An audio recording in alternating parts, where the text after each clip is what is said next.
Hey guys, and welcome back to the channel. This is Austin from Ready Set Rev, and I am excited about this video because I'm going to be showing you my 2013 Ford Explorer. So stay tuned for more. So I'm sure you're like, Austin, I thought you had a 2004 Ram 1500. That was what was in the last video. Yeah, it's true. But hey, I have another vehicle, and this one is actually quite a bit different than that one. So this is actually our vehicle that we use for kind of our daily driving. The Ram 1500 is more for work. This one is a little bit more for just, driving around. It's extremely smooth. It's much newer and it has a lot more features that the Ram 1500 doesn't have. And I wanted to show it to you guys. So let's take a little bit more and let's get this camera turned around. So if you've been keeping an eye on this channel, you may remember this vehicle. I've been talking about it a little bit in the video where I discussed all the vehicles that we have owned. And this is one of our latest purchases. This is actually our second Ford Explorer. The first one, the engine went out. It used to be an old cop car, and its engine went out. Then we bought a Dodge Durango and we realized, you know what, we really like Ford Explorers, so we sold that and bought this one. So this is an XLT model. That means it's one of the higher ends. It's not a limited version, but it has a lot of the features of limited, such as, backup cameras, leather, and a lot of that kind of stuff. We really do like this vehicle. I think it's one of the best looking SUVs from the early 2010s. It has the muscular design that I really like. It has the kind of, the body lines that go all the way to the back. It's a little bit more bulky than a lot of the other kind of, just teardrop style crossovers out there. And I've just been really impressed by it. With a 3.5 liter engine in it, just is a great quality engine that I've been really impressed with. Of course, it has things like tow packages. It does have the dual exhaust, but I'll be honest, it doesn't have that great of sound to it, which is unfortunate. We have tinted windows all the way throughout. These are Harbor Freight crossbars here. I wanted to move on. I want to actually talk about some of the things that I like about this vehicle, so we're going to go ahead and jump right into that. A couple things that I like most about this vehicle is its all-wheel drive system. It's actually a full-time four-wheel drive system, not an actual all-wheel drive system. It's a little bit different, but not that much different, honestly. It's not like a real four-wheel drive where all the tires are moving all the time at exactly the same speed. They do still make decisions and change depending on what kind of traction you have, so I do really like that. I also really like the color of this Ford Explorer. This is my favorite color out of all the different colors that the Ford Explorers come in. It's kind of this like nice shimmery silver, dark silver color, which is really great. Some other features I like is it does have puddle lights coming off the mirror. I never knew I liked that until this car because I'd never had puddle lights before. Basically what happens is it shines light down on the ground. It makes it so when you unlock the car, you can easily see your key. You can easily see the door to be able to open it and that kind of stuff, which is honestly really great. Another cool feature is its headlights. Sure, those look stock. However, inside of those, we did put LED headlights, which I am super impressed with. So those are just new aftermarket. This is the same assembly, but inside obviously is an LED headlight. It did, when we bought it, have LED headlights. However, we did end up replacing them with some better ones, which I actually like a lot better. It's a little bit more white instead of a blue color, which a lot of LEDs are. Another feature that I like is it has a backup camera. So I've never really actually had a vehicle before that had a backup camera, and boy, does it really change things. Backup camera on this is honestly fantastic. It does beep when you're getting close to other vehicles, and I just really like that feature. Another thing is this keypad. A lot of the Fords from this generation, and honestly going quite a ways back, do have this keypad. So basically it has a 1 through 9 keys, so you actually you choose your own number that you want to put in there, and it allows you to get in without needing keys. Of course, nowadays you have cars that you can get in using cell phones, credit cards, all that kind of stuff. However, this was before that, and being a 2013, that is actually pretty impressive that that's in there. They've been using this for years, even before 2013, and honestly I think it's one of the best features about Fords, is that they have the capability to be able to do that, so you don't have to have a key on you all the time when you're going to, say like the beach and you don't want to keep keys on you. This is how you get it. Before we get too far into the video, I did want to invite you to like and subscribe to this video. It really helps me out and gets it so that other people can see videos that we are putting out here on ReadySetRev.com. I also did want to say we do have a website, ReadySetRev.com. Down in the description there is a link. We have tons of great articles that help people out in finding the right vehicle for them. them. Let's go move on to the video. Now, jumping into the interior, another great thing that I really do like about this car is it, going back to the backup camera, it has that. It has a really nice display. It's not super crazy fast considering the new displays that are out there, but it does work really, really well. I actually really do like the styling of all this. The one thing I don't like is it actually has capacitive buttons. So you accidentally sometimes, you know, tap different buttons. I wish they were hard buttons rather than capacitive, but oh well. It isn't a push button, so you do have normal keys. I do like the dash. So let's get that dash to show up. It doesn't have a check engine light, I just don't have the car running. It is a completely customizable dash. You can go through all your different stereo settings here, which is awesome, and just a lot of different features here. Over on the left, you have things like fuel economy. You can go through a bunch of different things here. So these two displays on the left and right are just fully customizable, which is really awesome for a vehicle that's this old.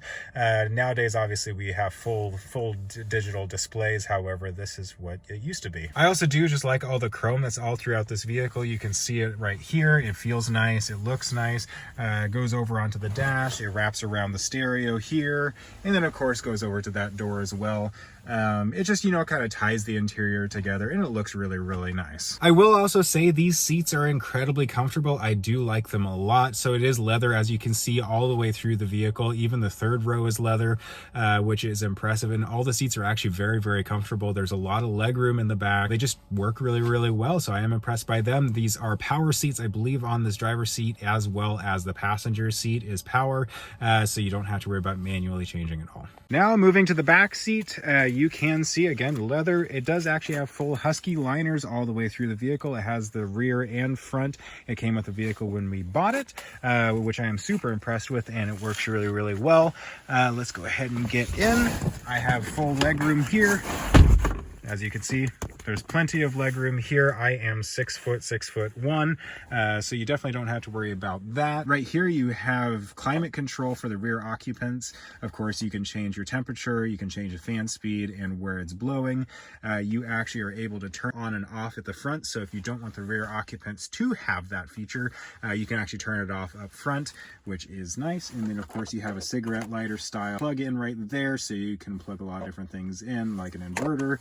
And then of course right here you have cup holders. I will say these cup holders are actually smaller than a lot of other cup holders out there, and they don't actually fit all the cups. So things like my Yeti actually don't fit in here, unfortunately. One kind of strange thing about this car that I don't quite understand is this actually doesn't fold down. Like a lot of different cars out there, there's that kind of that fold down center in the back seat. This car doesn't have that. I don't know why.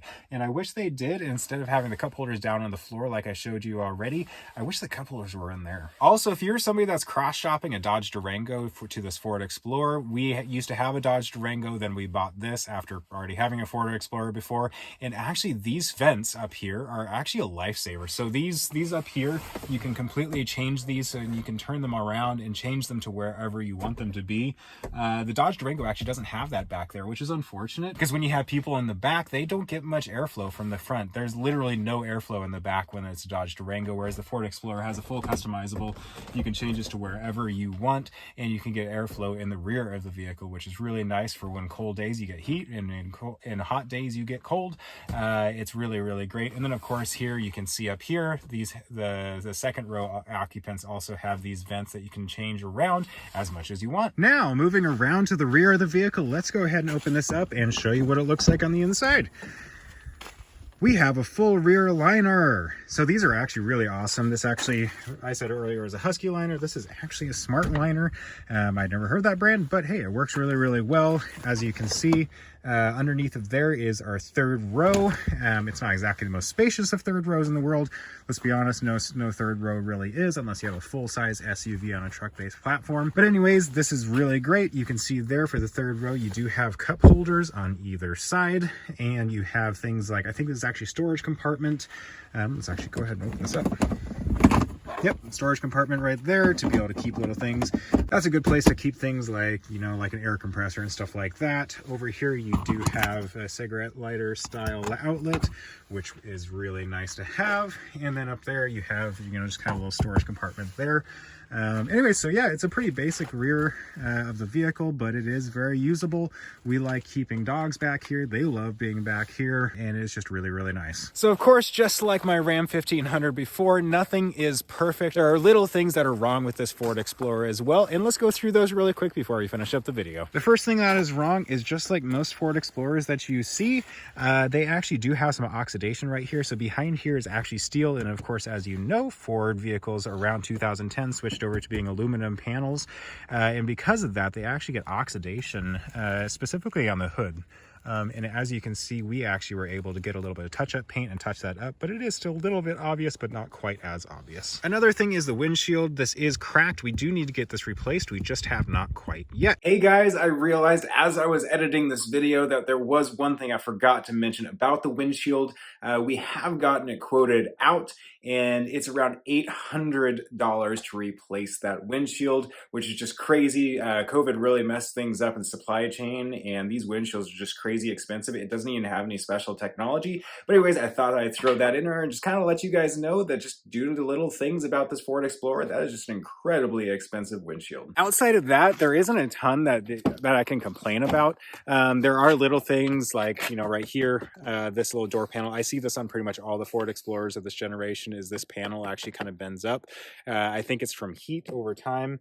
Our old Explorer had this as well, but you know, it's something I could deal with. It's not that big of a deal. As editing this video, I realized there was one other thing that I wanted to mention about the car that was an issue. So every once in a while, the door handle just decides it doesn't want to open for some reason. It sounds like it's actually a common issue with these Ford Explorers. So basically what happens is you go to reach for the door handle after you've unlocked the car, and certain doors just randomly just decide to not unlock. It is a really, really strange thing that happens. So it's kind of an issue. We've been running into it a couple different times since owning this car. Basically, you just walk up to the car, you go to open the handle, and nothing happens.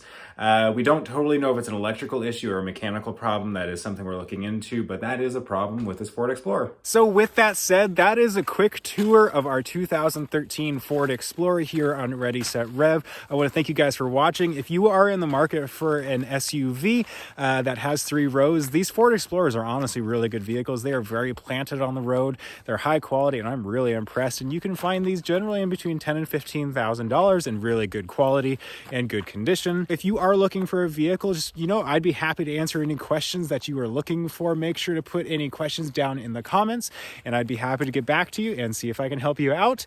Outside of that, make sure to subscribe, and I hope to see you guys soon.